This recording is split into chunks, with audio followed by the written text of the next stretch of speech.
Olá, muito bom dia. Tá começando mais um Papo das 9 ao vivo, direto do meu cafofo aqui no Rio de Janeiro, terça-feira, 5 de maio.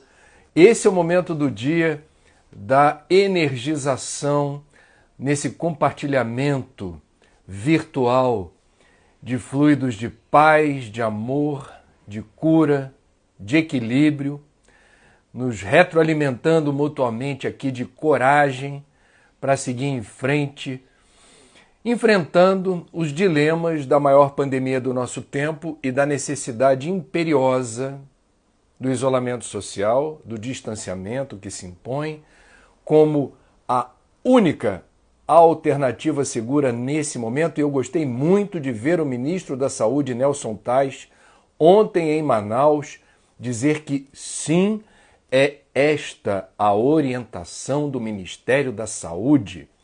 E ele disse isso ao ser indagado por um jornalista sobre as falas do presidente que sugerem a necessidade do retorno à atividade do dia a dia por causa da economia, etc.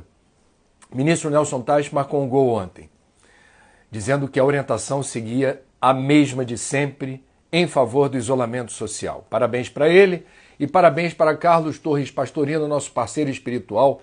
Há 1 minuto e meio atrás, eu abri na página, ao acaso, mas eu não acredito no acaso. Então essa mensagem era para mim e para vocês hoje, do livro Minutos de Sabedoria, mensagem 258.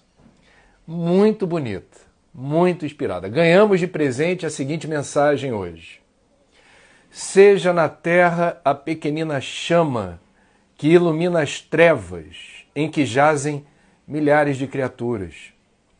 Seja a água benéfica que dessedenta todos aqueles que atravessam o deserto da existência, sequiosos de carinho e de amor. Seja o alimento dos que nos procuram, famintos de compreensão e incentivo. Procure servir e amar para ter a alegria de haver passado na terra, distribuindo benefícios a todas as criaturas.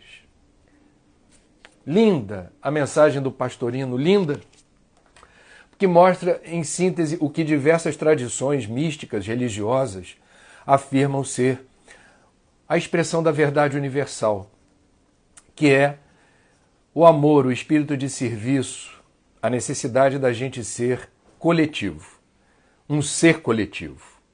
Prestar atenção no que ocorre à nossa volta. Não sermos ególatras, reféns do próprio umbigo, porque isso gera muito sofrimento. Quando a gente só presta atenção no que me falta, no que eu ainda não tenho, do que eu ainda não sou, nós sofremos muito. Mas quando a gente consegue sempre ter uma relação de gratidão com essa força superior, gratidão pela vida, gratidão pelos amigos, pela família, gratidão pelo trabalho, se não trabalho material, se você está desempregado, não consegue uma ocupação que lhe garanta a subsistência, está numa situação aflitiva, reiteramos aqui a lembrança da palavra trabalho como consagração de tempo e energia em favor de alguma causa, projeto, pessoa, movimento, campanha, em que a gente se sinta útil, que a gente faça a diferença para alguém. Então isso não é pouca coisa. E esse espírito de serviço da natureza, porque a natureza nos ensina todo dia essa forma dadivosa de compartilhar vida, de gerar vida, mesmo sob implacável destruição da nossa espécie. Um dos capítulos do livro A Força do Um, meu último livro, fala sobre uma experiência real que eu testemunhei aqui do meu cafofo, no 6º andar de uma rua do bairro de Laranjeiras, quando um abacateiro, que eu sempre gostei de mirar da minha janela que fica no jardim do prédio vizinho, foi implacavelmente cortado. Só deixaram um toco de abacateiro, na suposição de que ele estava acometido de uma praga. Eu sou ambientalista, eu tenho muito interesse nos assuntos do meio ambiente, e eu desci do meu prédio para ver de perto e checar com o porteiro do prédio vizinho. O que houve aqui? Não, disseram que era uma praga. E eu vi o tronco do abacateiro sadio, rígido. Não entendi por que fizeram essa covardia com a árvore. E fiquei desconfiado, porque jornalista é uma raça desconfiada, que cortaram o abacateiro porque, por vezes, ou caía abacate em cima dos carros estacionados perto, ou uma ventania mais forte fazia com que ele, carregado de abacate, um galho, se desprendesse e causasse prejuízos a quem estacionasse seu automóvel embaixo. Fiquei com isso encasquetado e fiquei deprimido, porque o abacateiro eu descobri, na ausência dele, que ele me fazia falta, que ele era uma peça importante da minha paisagem restauradora da rua, quando eu acordo de manhã e vejo a janela. E fui lidando com aquela tristeza na linha do tempo, e do toco do abacateiro começaram a surgir novos galhos, começaram a brotar novos ramos, e ele lenta e progressivamente começou a crescer. E eu, lenta e progressivamente, comecei a patrulhar a segurança desse abacateiro, dizendo para o porteiro: vocês não vão cortar de novo isso não, né? Que eu estou de olho, estou ligado. O abacateiro retomou seu prumo. E ele respondeu à violência da agressão com sombra, com abacate, com frutos, que são disputados inclusive pelos porteiros do prédio vizinho, que de madrugada ficam lá balançando o bambu lá para pegar o abacate maduro. E esse abacateiro me deu uma lição. Como a gente deveria aprender com a natureza. Não importa o tamanho da agressão e da violência que você seja alvo. Lembre-se que a melhor resposta sempre será na atitude de reconfiguração, regeneração, resiliência, tocando a sua vida sem alimentar ódio ou ressentimento. Eu já falei aqui que Nelson Mandela, depois de 27 anos no cárcere, na África do Sul, contra o regime do apartheid, ao ser libertado e eleito presidente, convidou seu carcereiro para participar da cerimônia em lugar de destaque. E perguntaram para Mandela: nossa, Mandela, você passou 27 anos preso. Tem gente reclamando aí de pouco mais de um mês de quarentena. Em casa, hein?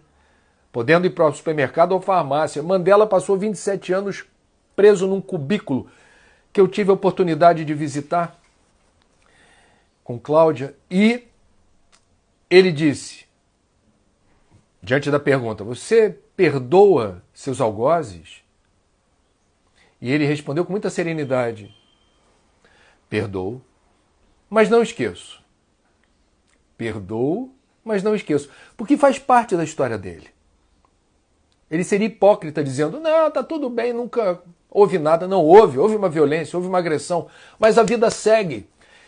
E para a vida seguir bem, eu não vou guardar ódio, ressentimento e rancor. Essa foi a lição do senhor Nelson Mandela, que seja útil para você como foi para mim. Bom, hoje eu vou sugerir, se me permitem, em vez de um livro, 2. Versam sobre o mesmo assunto. Quem está nesse momento respeitando a quarentena tem a oportunidade de fazer talvez algumas coisas diferentes depois que passar tudo isso, porque vai passar. Uma das coisas boas de se fazer diferente é a gente se educar para o consumo consciente, o consumo sustentável. Ou seja, não entender o consumo como lazer e entretenimento, entender o consumo como um ato político. E entender que o consumismo transforma a gente num predador do meio ambiente. O consumista é um predador. Ele acumula bens e posses de forma displicente, um tanto alienada, transportando para o que é perecível o tesouro da sua paz e da sua felicidade. Ele não vai encontrar no que é descartável e perecível paz e felicidade. E nós temos outras formas de pensar o consumo mais sustentáveis e inteligentes. Seria o consumo colaborativo ou atentar para a economia circular, pesquisem esses termos. Um livro interessante que me serve de base para as aulas que eu dou na PUC nessa parte do curso que fala de consumo é O que é meu é seu. Como o consumo colaborativo vai mudar o seu mundo. E aí tem riscado aqui o seu e falou nosso mundo. Da Rachel Botsman e do Ru Rogers. O que ele está chamando de consumo colaborativo, o que é meu é seu? Compartilhamento de automóveis, você não precisa ter um carro, você pode usar um carro, sharing car, que eles chamam lá fora, desculpem o inglês aí atrapalhando, mas veio lá de fora essa ideia de você ter carros que possam ser locados. Pontualmente, preciso ir para o trabalho hoje, está chovendo, não estou encontrando táxi, vou pegar um carro, boa parte dessas frotas de compartilhamento de carro é carro elétrico, eu vou para o centro da cidade de carro hoje, deixo o carro lá. Você usou para um trecho e paga uma fração de um recurso por causa disso. Compartilhamento de bicicleta, vocês conhecem. Aluguel de brinquedos infantis. Tem muito brinquedinho esquecido pela garotada que não pode ser lixo. E fica guardado em armário. Bota isso para a garotada que está precisando, que gostaria daquele brinquedo. Aluguel de objetos de moda e acessórios. Compartilhamento de filmes, de livros. Energia solar. Sites de trocas, escambo. Eu tenho aqui um colar, tenho aqui um sapato, quem tem algo para me oferecer em troca aí? Troca de livros, troca de roupas, enfim, tem de tudo para todos os gostos. E junto com esse livro, que é meu é seu, nessa linha da educação para o consumo consciente, eu sugiro um livro chamado Economia Circular da Teoria Prática, Holanda-Brasil. A Holanda tem, digamos, uma experiência mais longeva. Eles estão há mais tempo experimentando uma economia circular. Eu não preciso acumular posses, objetos, mercadorias, aparelhos, roupas. Eu posso ter apenas aquilo que me apraz ou me traz conforto, que seja meu, que esteja à minha disposição, porque eu vou usar muito. E o resto, se eu precisar, eu uso. Olha só como é que em outros lugares do mundo, Estados Unidos é assim, você não tem máquina de lavar em cada casa ou em cada apartamento, você tem uma área do prédio, do condomínio, que tem máquina de lavar. É de uso comunitário. Eu estou dando um exemplo. Vejam o sucesso das bicicletas compartilhadas, inclusive para delivery. Tem muita gente fazendo delivery agora, porque ficou importante diante da quarentena, usando bicicleta de aluguel. E é algo que eventualmente vale a pena, dependendo da demanda pelo uso de bicicleta no dia a dia e pelo volume de entregas que você faz, em vez de comprar uma bicicleta para você. Muito bem. Dando sequência aos trabalhos, a minha dica de doação, posto que viramos o mês, eu gostaria de reforçar certos pedidos para quem pode ajudar materialmente a quem está em situação difícil. Relembro aqui um trabalho que segue em frente necessitando de ajuda da Central Única das Favelas, CUFA, que tem transparência, prestígio, eles são respeitados, têm credibilidade e continuam com a campanha Mães da Favela, que é uma ajuda pontual no valor de R$120 para mães que, por vezes, não estão precisando de comida, já tem cesta básica, já chegou ali. Por vezes não estão precisando de álcool gel, alguém já distribuiu, mas estão precisando de um medicamento. Estão precisando de algum recurso para outro insumo que lhe dê qualidade de vida e segurança. Então, Central Única das Favelas, CUFA, C-U-F-A, vai no site da CUFA, escolhe o modelo de doação que você acha ser possível fazer, e a bola da vez continua sendo, é o projeto master deles nesse momento, eles estão presentes na maior parte dos estados brasileiros, com um cadastro que o governo federal não tem, que é das comunidades mais sofridas, aonde, por vezes, nem o Bolsa Família chega. É quem está abaixo da linha de pobreza, na maioria absoluta dos casos. É um projeto que a gente gosta e conhece. Quero fazer aqui uma convocação e uma novidade. Vamos experimentar amanhã uma live com um amigo meu, que eu já recomendei o livro dele aqui. Ideias para Adiar o Fim do Mundo.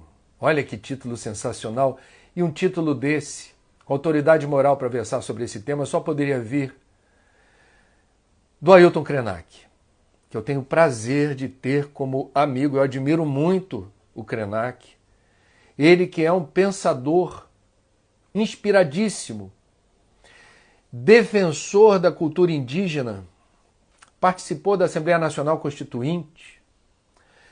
Vem os Krenak, o núcleo do Ailton Krenak, ali do Rio Doce.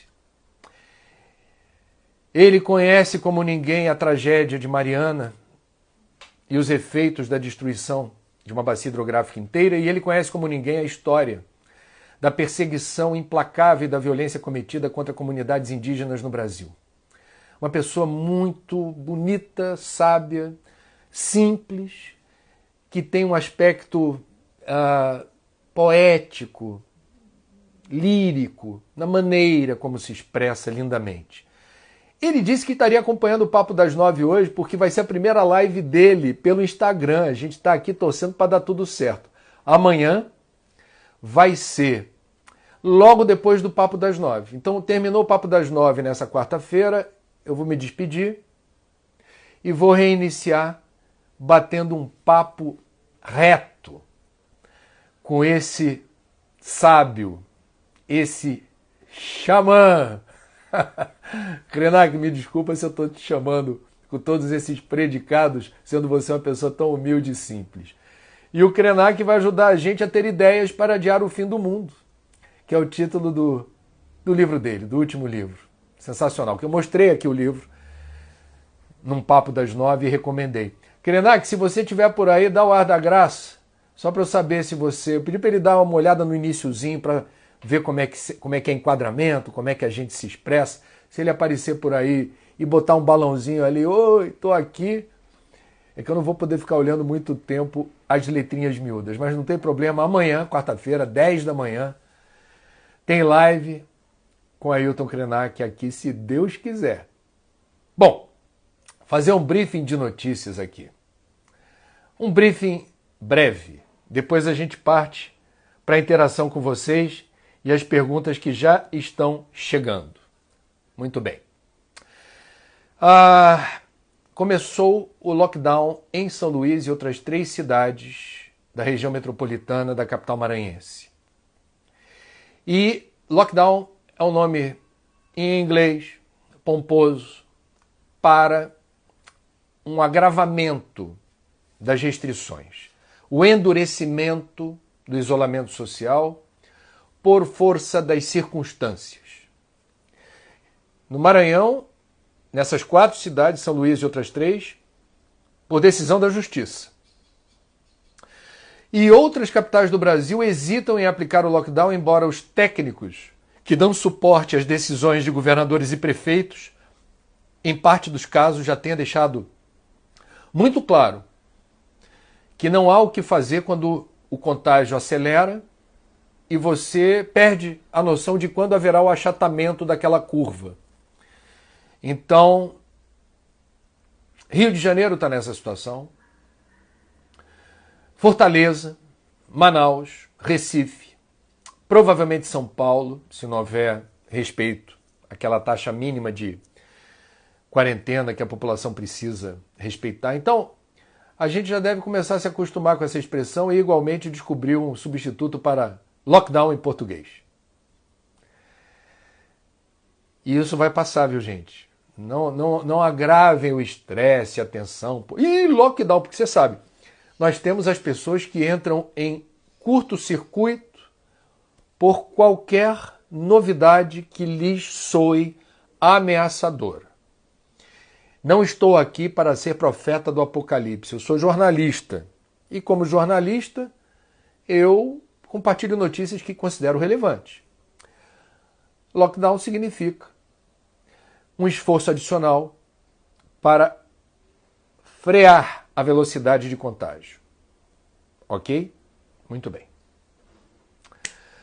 Rio de Janeiro, como em outros lugares do Brasil, mas eu vou falar do Rio que eu tenho dados e tenho fontes, encontra alguns problemas para inaugurar novos hospitais de campanha já montados. Faltam equipamentos, porque os importadores não estão cumprindo o prazo de entrega de respiradores e outros insumos tecnológicos. E falta pessoal. Por que falta pessoal? Os profissionais de saúde são os primeiros a ter a Covid-19. A incidência de Covid-19 é alta quando eles estão atendendo os pacientes. Então temos baixas na rede de saúde pública e privada. Agora, o curioso é que abriram vagas novas. Tem edital para contratação em regime emergencial, via OS, e não há interessados. Tem gente precisando trabalhar na área da saúde, mas não há interessados. E não há interessados por quê? Porque não há a segurança de que será possível trabalhar protegido, com todos os equipamentos de proteção individual EPIs. Não há essa confiança. Uma outra questão, no setor privado dá-se o mesmo. Nós temos aproximadamente 80% dos leitos de hospitais privados e conveniados ocupados nesse momento no Rio de Janeiro. O profissional de enfermagem, técnico de enfermagem, que há pouco mais de um mês atrás era contratado ganhando R$ 1.600, agora o setor privado está oferecendo R$ 3.000. Não conseguem compor todas as vagas. Dá-se o mesmo receio. Vejam, uma tragédia, um desastre, nunca acontece de repente. Tem uma história por trás. No Rio de Janeiro, como em Manaus, como em outros lugares do mundo, cada um com a sua história. No Rio de Janeiro, a rede pública de saúde já estava colapsada. A rede privada já vinha sendo alvo de muitos desinvestimentos, fechamento de clínicas e hospitais. Rio de Janeiro não chega perto de São Paulo na oferta de leitos em hospitais privados ou conveniados. Não respeitamos no Rio de Janeiro a quarentena, tem muita gente na rua, aglomerada, sem necessidade. Não estou falando de quem tem a necessidade. Muita gente malbaratando o risco. E nós temos gestores públicos que não estariam suficientemente comprometidos com a ciência, porque o lockdown já era provavelmente a resposta adequada para evitar as aglomerações indevidas. É uma opinião minha, sem nenhuma pretensão de estar falando uma verdade absoluta. Rio de Janeiro e São Paulo estão inovando com bloqueio de ruas. Eu tenho dúvidas se isso funciona. Em São Paulo você causa um engarrafamento e o motorista segue viagem. Ou então ele vai no Waze e descobre uma rota alternativa. Não sei qual é a eficiência disso nesse momento. No Rio de Janeiro, a prefeitura decidiu fechar as ruas onde há filas homéricas de pessoas nas agências da Caixa Econômica Federal que não conseguem, via aplicativo ou site, porque não está funcionando na Caixa Econômica Federal essas ferramentas tecnológicas, o camarada tem que ir para a fila. Aí a prefeitura fecha as ruas. Aí a fila continua. Simples assim. Hoje continuou, amanhã, quem sabe, muda. A fila não está no meio da rua, a fila está na calçada. Não entendi.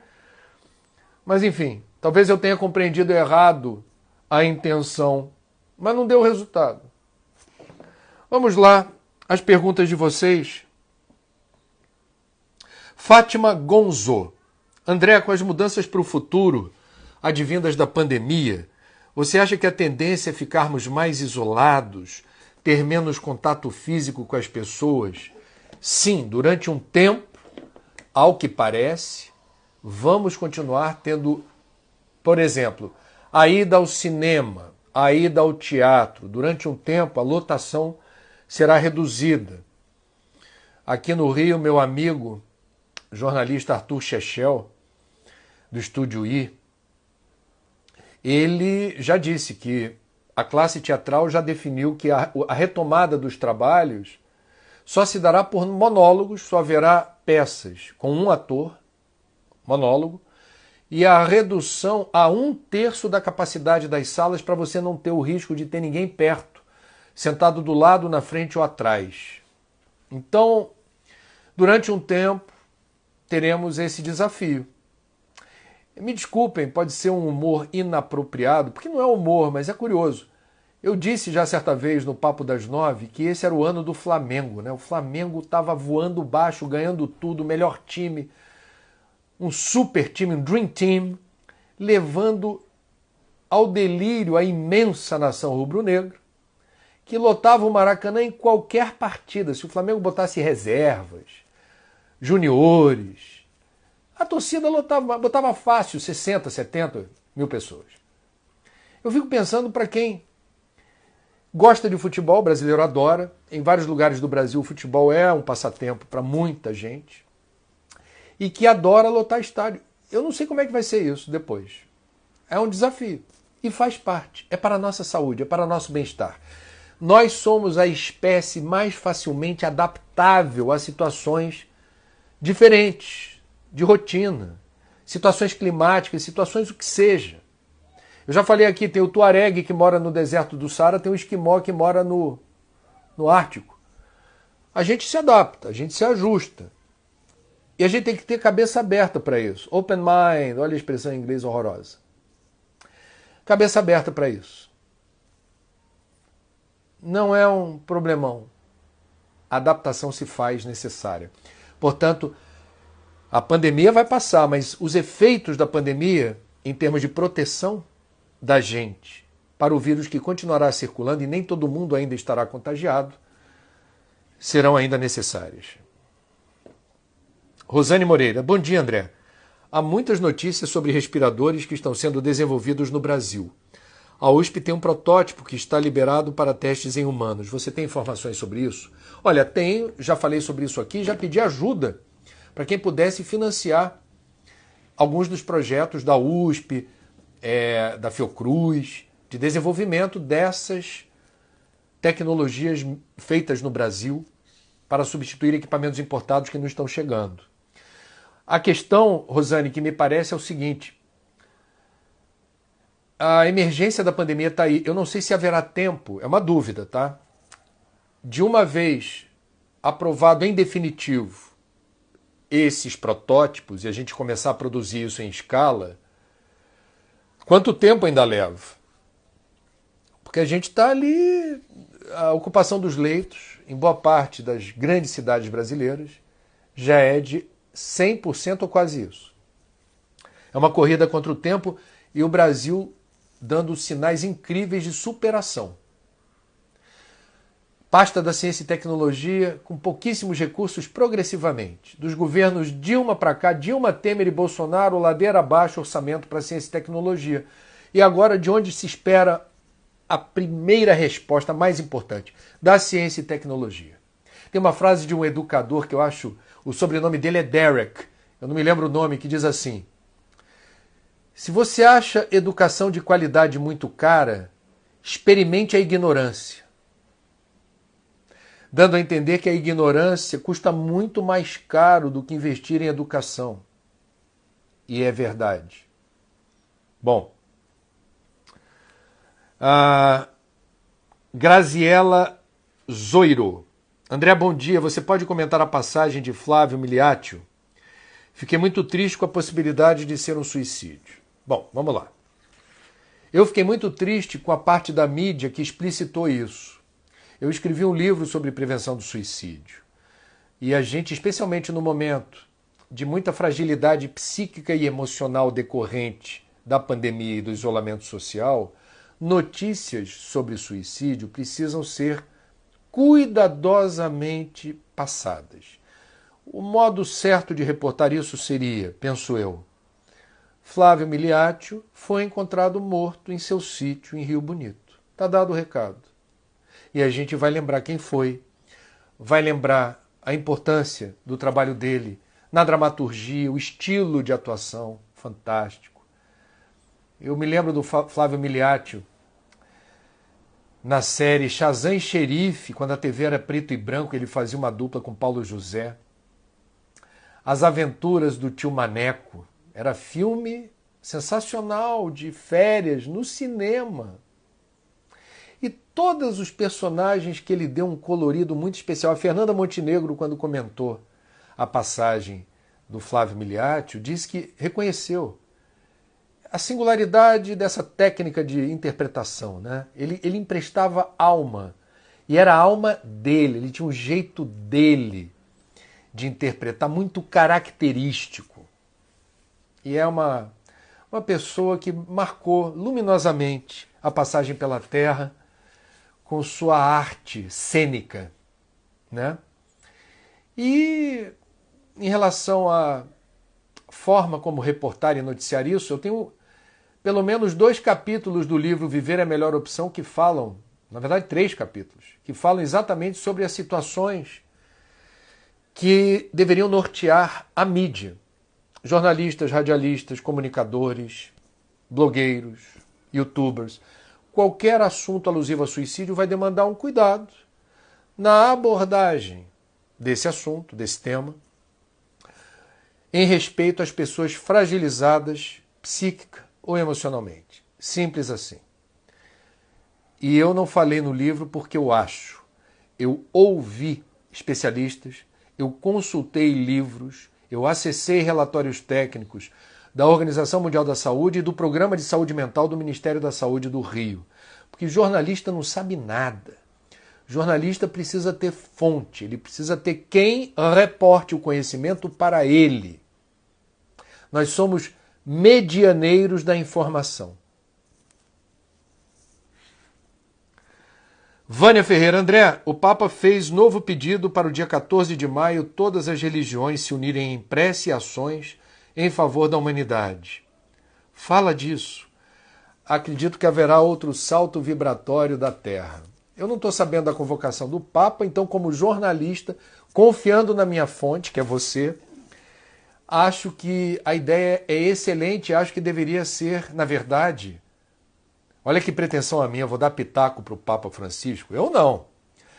Mas eu realmente acho que a gente deveria fazer um dia da semana, pelo menos, em que todas as tradições, de forma sincronizada, respeitando o fuso horário de cada lugar,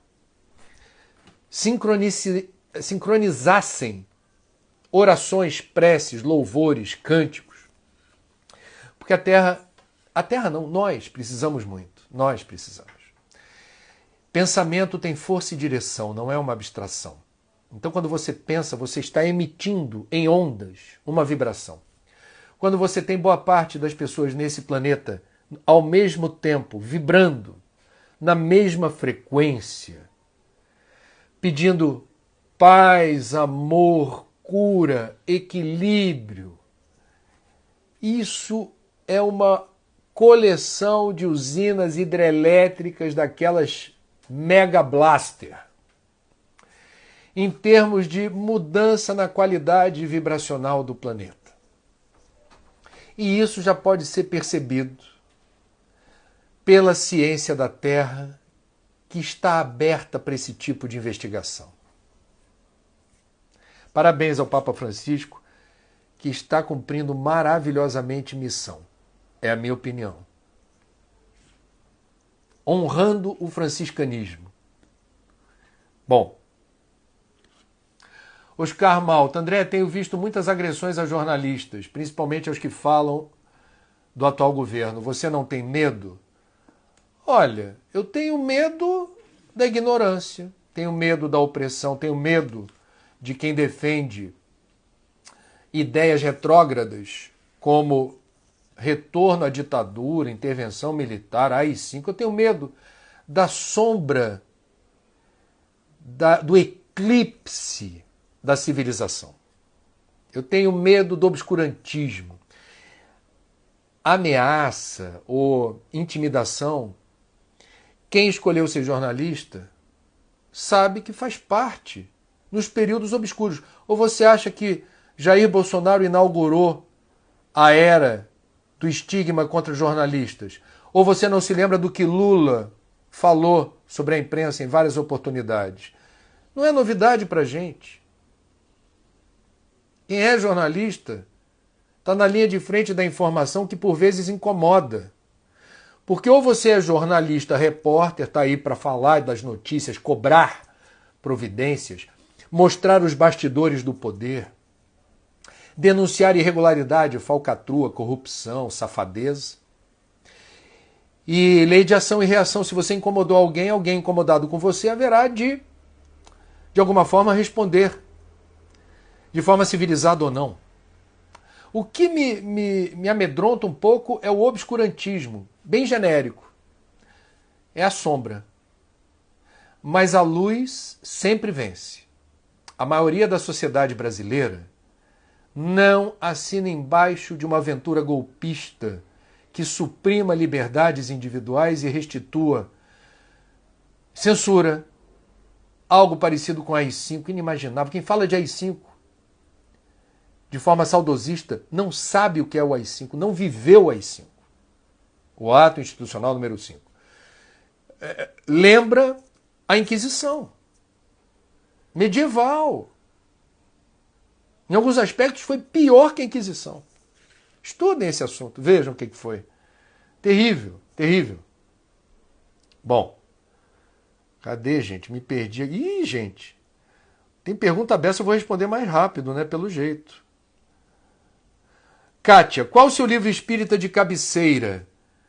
É o Evangelho segundo o Espiritismo. Muito consolador, muito inspirador. Mauro Tabate, André, você pinta o cabelo? Não. E não teria nenhum problema em dizer que pintaria. É curioso que a minha mulher está falando, a Cláudia, a minha sogra, a Dona Maria, já perguntou para a Cláudia, eu estou com a Cláudia há 12 anos, mais de uma vez, Cláudia, fala a verdade, minha filha, o André não pinta o cabelo não. E a Cláudia morre de rir, porque não adianta ela dizer que eu não pinto, porque a minha sogra não acredita. Aí a Cláudia outro dia falou, André, vão começar a acreditar em você, porque tá tudo fechado por aí, né? Salão de beleza, coisa e tal. E você tá com o teu cabelo preto. Eu tenho 53 anos, vou fazer 54 em julho.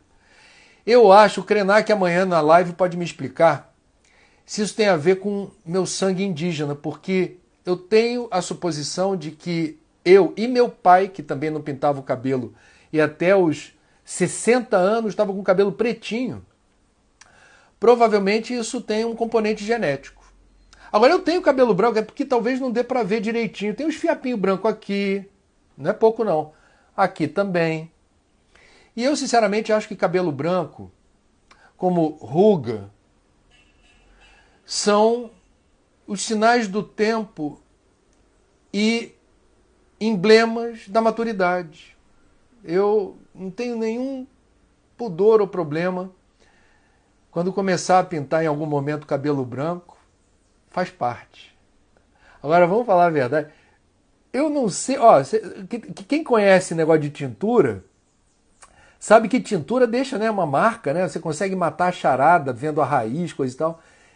Eu brinco com meus colegas quando tem reunião de escola, né? De colegas de escola. 40 anos atrás a gente se conheceu, é amigo. Todos os meus colegas estão com cabelo branco, todos. Aí todos eles brincam comigo. Trigueira, essa tintura tua é porreta. Aí eu falo assim, vamos fazer uma aposta. Eu vou tirar um tufo de cabelo, a gente vai levar no laboratório credenciado, isento, para fazer exame. Se tiver 1 grama de tintura, tudo que é meu, eu passo em cartório para você. Agora, se não tiver nenhuma tintura, tudo que é seu é meu e você vai ter que pagar uma prenda. O pessoal acha graça, mas ninguém quer apostar.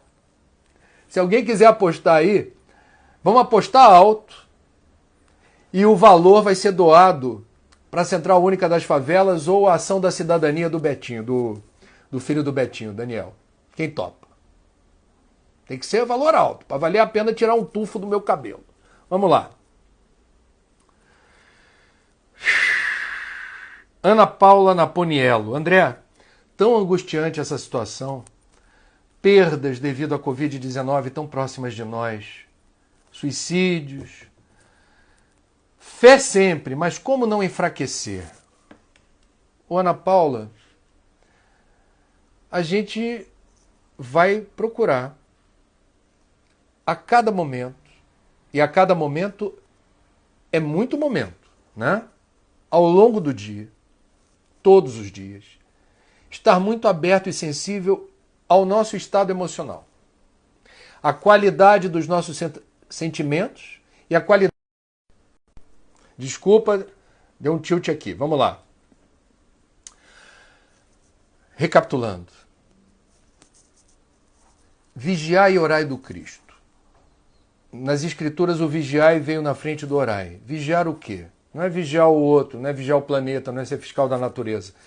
Vigiai a você mesmo, vigiai a qualidade dos seus pensamentos, a qualidade dos seus sentimentos. E isso nos ajuda a ver que providências a gente deve tomar a cada instante em favor de nós mesmos. Então, Ana Paula, é isso. Fica atenta a como você está e procure acessar, acionar tudo o que possa ajudá-la a enfrentar eventuais momentos mais difíceis do que outros. Acione, há um cardápio, Ana Paula. Você precisa reconhecer que há uma oferta generosa de possibilidades, de você distrair a cuca, de você elevar a sua vibração, de você buscar inspiração, de você desabafar com pessoas que emprestem amorosamente o ouvido, ou ligar para o CVV 188, que é a ligação gratuita para esse fim, ou acionar serviços gratuitos na área da psicanálise, psicanalistas voluntários, psicólogos voluntários, psiquiatras voluntários. Então é isso. Não tenhamos a pretensão de, num toque de mágica, ficarmos imunes e blindados a qualquer episódio difícil da vida. Isso não existe. A vida real não é assim. O mundo real, antes da pandemia, já havia tristeza, melancolia e desalento. A pandemia não inventou estados deploráveis de sentimento ou de pensamento. A pandemia pode ter o poder, ela não tem esse poder, ela pode ter o poder de agravar. E nesse sentido, cabe a nós vigiar e orar. Vigia, vigia. E se você tiver abertura para isso, sensibilidade, ora, pede. É lícito pedir. Peça ajuda. Faça um contato com seus guias e mentores, seu anjo da guarda, forças superiores, aonde a sua crença te levar, no sentido de que você jamais está sozinha. Você não está desamparada. Deus está no comando. E seus emissários. E nós estamos aqui. E nós não estamos aqui por outra razão, senão para aprender algo importante e útil para a nossa existência.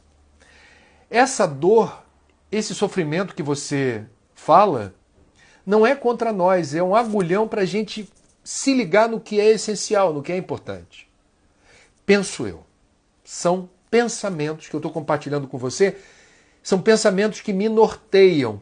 Ou você acha que eu estou imune à angústia, imune à ansiedade, imune a estados depressivos? Nenhum de nós está. Esse não é um problema, isso é da vida. O problema é quando a gente não aciona as ferramentas, os recursos ao nosso alcance para, olha, tocar o barco. Toca o barco. O saudoso amigo Boechat falava isso, né, na rádio o tempo todo. Toca o barco! Então vamos tocar o barco. Singrar os oceanos da vida. Porque quem está no timão somos nós. Por pior que seja a tempestade, ela passa. E o barquinho, ele pode adernar, mas ele não afunda. Ele balança, mas não vai a pique, se a gente não quiser.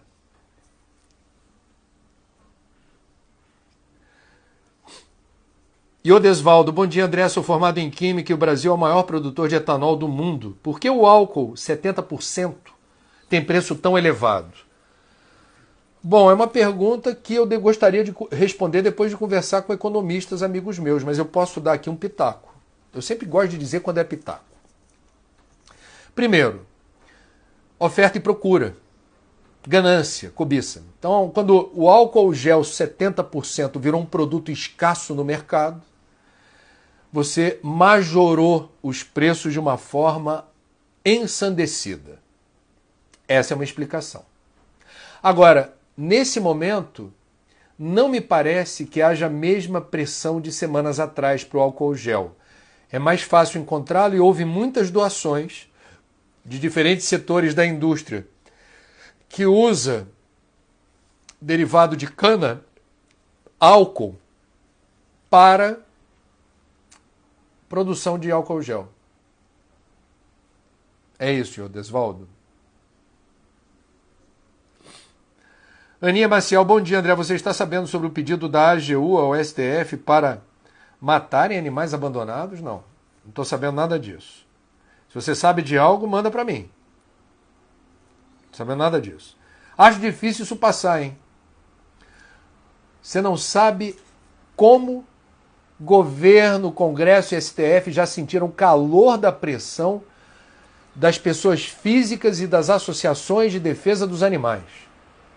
A quantidade de brasileiro que rapidamente se manifestaria de forma contundente contra algo parecido com isso que você falou, inibe qualquer tentativa, penso eu. Mônica Fonte. Trigueiro, aquela imagem da filha do presidente com ele na manifestação de domingo não seria o caso do ECA, Estatuto da Criança e do Adolescente? Bom, não sei. Me falta conhecimento técnico para isso. E acho que a gente já tem tanta polêmica, tanta confusão envolvendo uma crise política artificial fabricada a partir do Palácio do Planalto, rivalizando a consagração de tempo e energia que deveria ser apenas para o enfrentamento da pandemia, né? A gente está perdendo foco naquilo que importa e interessa. Eu realmente não sei. Margarete Ortega. Bom dia, André. A evolução do espírito é individual? Estamos todos misturados nessa evolução para aprendermos uns com os outros. Ok, vamos lá. São duas questões diferentes, penso eu. Ninguém evolui sozinho. Nós somos seres sociais e precisamos dos outros para nos dar o retorno do que é acerto, do que é desacerto, do que funcionou, do que não funcionou. Todos os nossos pares em vida, todos os seres humanos à nossa volta, são espelhos de nós mesmos e vão dando retorno de forma mais contundente ou mais velada dos nossos acertos e desacertos. Portanto, para evoluirmos, precisamos dos outros, ok? Agora, evolução é um processo pessoal e intransferível. Ninguém evolui pelo outro. Por exemplo, você, Margarete, hipoteticamente, tem um filho. E aí você diz assim, eu vou fazer de tudo para o meu filho evoluir. É o papel da mãe. Se ele vai evoluir ou não é assunto dele. É o livre-arbítrio. A mãe e o pai municiam emocionalmente, intelectualmente, moralmente, materialmente os filhos dos recursos possíveis para que eles tenham luz própria e alça em voo. Se os filhos vão aproveitar toda essa bagagem, toda essa influência em benefício próprio, é o assunto dos filhos. Os filhos são soberanos. O livre-arbítrio é soberano. Então vamos lá. Não é possível evoluir sozinho, a gente precisa dos outros. Mas quem escolhe evoluir, as escolhas são individuais. A evolução é um processo intransferível. Ninguém evolui pelo outro. Ninguém evolui pelo outro. Jus Capini, o que se pode esperar de um ministro da Saúde que não consegue colocar uma máscara de forma certa? Eu não vi o ministro colocar a máscara errado, não. Mas se você viu, vamos dar uma trégua. Eu elogiei o que o ministro Tais falou ontem em Manaus.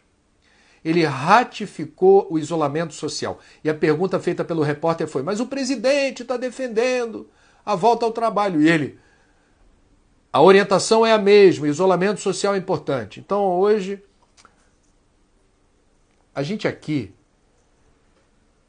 eu não tenho, isso para mim é o bom jornalismo, eu procuro praticar o bom jornalismo. Eu não sou contra nem a favor de ninguém. Eu sou brasileiro e quero o melhor para esse país. Quando o ministro acertar, eu vou aplaudir. Quando o ministro errar, eu vou criticar. O ministro acertou ontem. E eu não vi essa imagem da máscara. Bom. Miriam, Santa Cruz do Capibaribe. André, qual a sua opinião em relação a uma pequena minoria? Pequena minoria é pouca coisa mesmo, né? De médicos que não acreditam na pandemia. Eu lamento que médico tenha que acreditar ou não em alguma coisa. Médico deve se basear na ciência. Não é objeto de fé ou de crença. Então, não acreditar na pandemia, a pandemia ela não é sujeita à crença. A pandemia é um fenômeno mensurável, aferível, ela mata. Aliás, aqui entre nós, essa fake news do enterro em Manaus com caixão vazio é tão fajuta,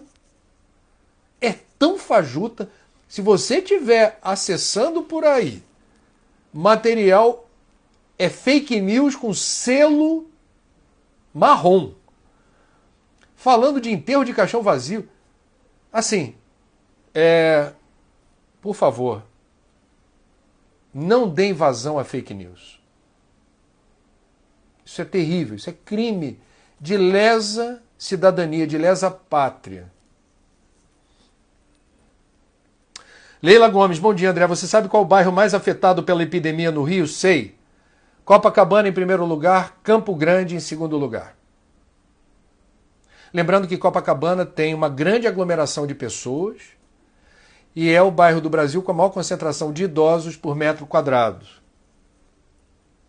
Ana com 2 N's. André, até quando vamos ficar confinados? Ô Ana, não é um prazo pré-determinado. A pandemia tem uma dinâmica que muda a cada dia. A razão pela qual, olha a crítica que eu vou fazer ao ministro Tais. Deveria haver entrevista coletiva todo santo dia, com perguntas abertas para os jornalistas, respondendo a perguntas como a que você fez, Ana. Provavelmente algum jornalista faria a pergunta na coletiva. Vem cá, o isolamento social até quando? Aí o ministro ia usar os parâmetros científicos para dizer, em alguns lugares do Brasil é indefinido o prazo, em outros, onde há o achatamento da curva, provavelmente antes. É o caso de Belo Horizonte. Belo Horizonte está se saindo excepcionalmente bem em relação à disponibilidade de leitos para quem tiver Covid-19 e baixo índice de mortalidade. Poucas pessoas morreram em relação a outras capitais. Não é poucas porque basta que morra uma para isso já ser muito doloroso. Eu me expressei mal. Um número menor de pessoas.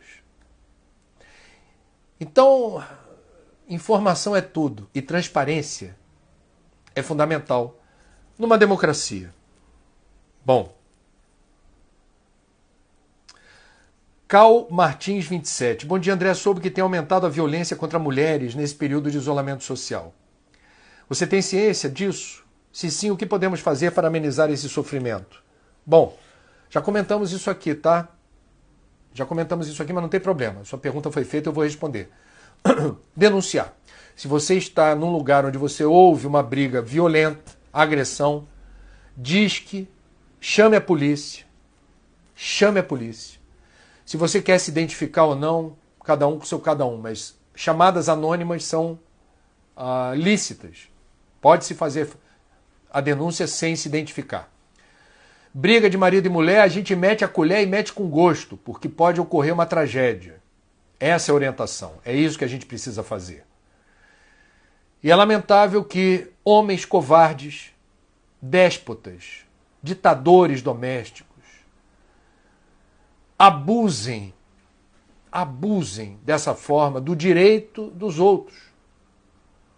E isso vai ficar marcado na relação familiar. Isso intoxica. A relação provavelmente já tem um nível de toxicidade grande. E isso marca a mulher. Se tiver filhos, marca os filhos. Homens, parceiros aqui do sindicato da testosterona, se liguem na responsabilidade de não cometer a imprudência, a violência abominável de agredir quem quer que seja. Porque você está nervoso, depois você pede desculpa. Desculpa, mozinho, eu estava nervoso. Pelo amor de Deus. Está nervoso, sai de casa. Vai subir e descer o prédio. Vai dar volta na garagem. Ou então bota a máscara, vai para a rua, se tem carro. Não, carro não, porque pode, você está nervoso, pode fazer besteira com o carro. Vai andar, filho. Sai de perto.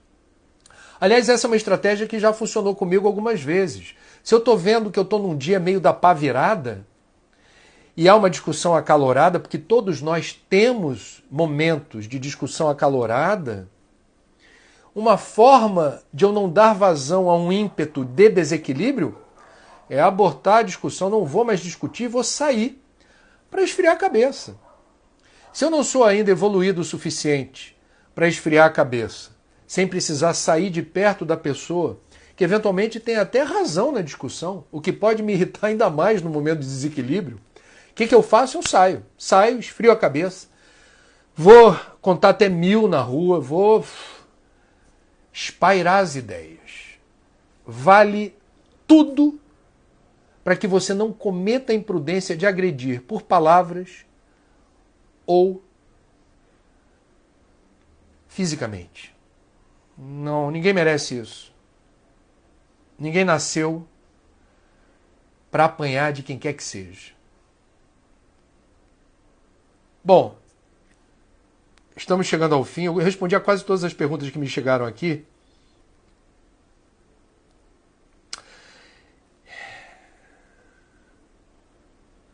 Vamos lá. Enio Sateles. Será que todo suicídio é fragilidade psíquica? Ou pode ser outros fatores? Um levantar de bandeira usando a vida. Perdi um colega de farda há 3 dias e acho que ele estava consciente do que fez. Bom, vamos lá. Essa é uma questão delicada, eu não vou ter tempo para responder. Mas eu queria abordar esse assunto com mais calma, talvez amanhã, deixando claro o seguinte. Em nenhuma hipótese o suicídio significa alívio ou solução para os problemas. Estou fazendo a pegada espírita e espiritualista, porque nenhuma das grandes religiões do Oriente ou do Ocidente avaliza o suicídio como solução. Não é. E o espiritismo vai além e conta a realidade do suicida no plano espiritual. Mesmo que seja uma bandeira, Enio, como você está colocando, é uma bandeira equivocada. Os espíritas, por exemplo, se baseiam em 7 histórias narradas da espiritualidade por suicidas.